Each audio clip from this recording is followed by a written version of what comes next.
So Yamunotri దగ్గర start అయింది యమునా నది గంగా నదికి ప్యారలల్గా ఇలా ట్రావెల్ చేసి వచ్చి ఎక్కడ కలిసిపోద్ది.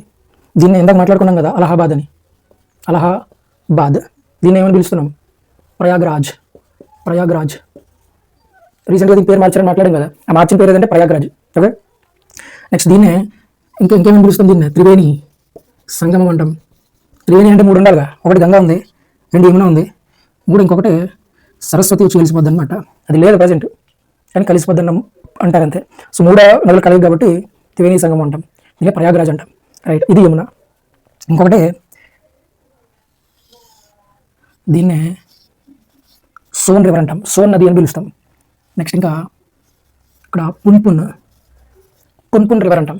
ఇంకా ఛత్తీస్గఢ్లో ఒక రివర్ స్టార్ట్ అయిపోద్ది, ఎక్కడికి వచ్చి కలిసిపోద్ది. దీన్ని చాలా ఇంపార్టెంట్, దీన్ని దామోదర్ అంటాం. దామోదర్ రివర్ అనమాట. సో ఇవి రైట్ సైడ్ ట్రిబ్యూటరీస్ దేనికంటే గంగా నదికి. ఒకటి యమున, సోన్, Punpun and Damodar. Okay, so ఇది కుడివైపు నదుల గురించి.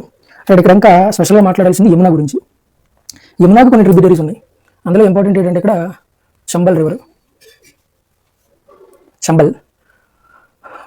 బెట్వా, ఖెన్, సింధ్.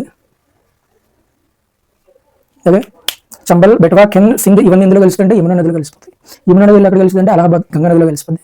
ఓకే, జాగ్రత్తగా చూడు. రివర్ క్యాచ్మెంట్ ఏరియా గురించి మాట్లాడాం కదా, పరివాహక ప్రాంతం గురించి మాట్లాడుకున్నాం. అంటే ఒక మెయిన్ స్ట్రీమ్కి ఎక్కడి నుంచి